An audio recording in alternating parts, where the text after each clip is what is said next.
comme je disais tantôt, moi, j'ai le plaisir de venir faire des projets le fun avec les élèves.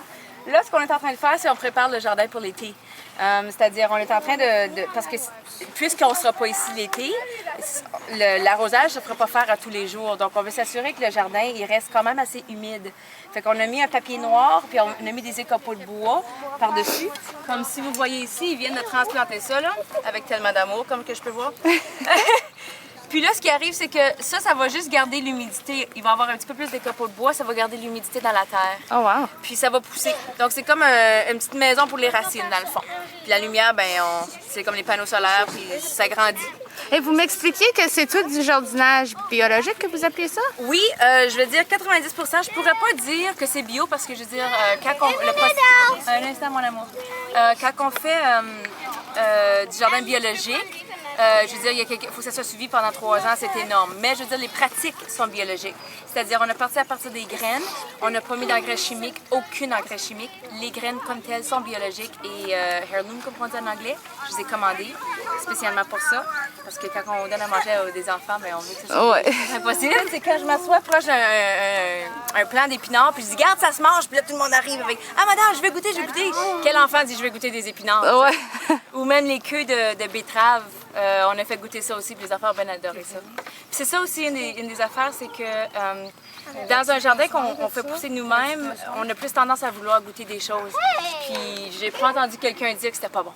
Ça leur explique aussi d'où vient notre nourriture, que ça vient pas juste d'un camion de quelque part. Oh oui, livré à Manitouage. Oui, ben c'est ça. Ça peut venir de Manitouage.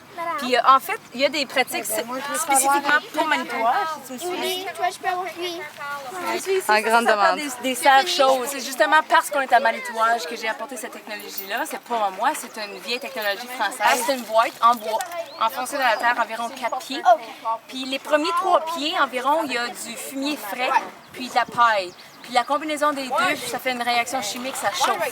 Pendant que ça décompose puis que ça chauffe, ça réchauffe la terre qui est par-dessus. Donc il y a ça des pets de terre par-dessus, environ 1 pied de terre. Puis là-dedans, on a planté, dans ce cas-ci, des patates cette année, parce que ça faisait la 2e année. Donc le fumier qui était en dessous, il sent plus l'ammoniac. Fait que c'était sauf de faire ça, là. En tout cas, fait que ça réchauffe d'en dessous puis par-dessus. C'est comme une petite serre aussi. Le soleil reste là-dedans, puis la chaleur est captée. Fait qu'on peut planter même au mois de mars. Les patates, justement, je pense qu'ils ont été commencés au mois d'avril. À un moment donné, il y avait eu la dernière petite tempête de neige, c'est là qu'on l'a planté. Là, ici, dans le jardin communautaire à Manitouage, c'est la 2e année que les élèves ils font du jardinage? Oui.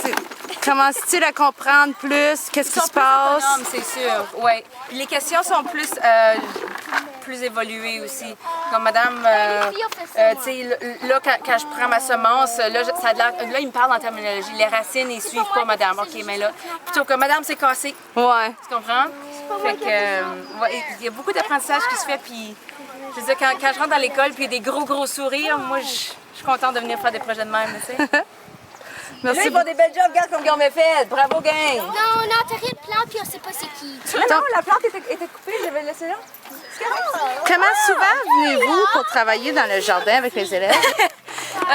Une fois par mois, à peu près. Oh, wow! Oui, une fois par mois, je monte de Sudbury, puis l'atelier évolue avec le jardin. Je veux dire, comme cette fois-ci, je savais pas où on était rendu. On a une serre aussi, de l'autre côté, puis toutes les semences étaient parties dans la serre. Puis ça aussi, on fait des tests. Je veux dire, moi, j'ai mis un système d'irrigation, mais étant un petit peu rookie là-dedans, je savais pas le réglage, c'est-à-dire est-ce qu'on fait ça pour 1 minute à la fois à chaque 3 heures ou à chaque 6 heures, ou est-ce que c'est 3 minutes? En tout cas, fait que, on a appris des petites leçons, on a inondé quelques petits pots. Oups!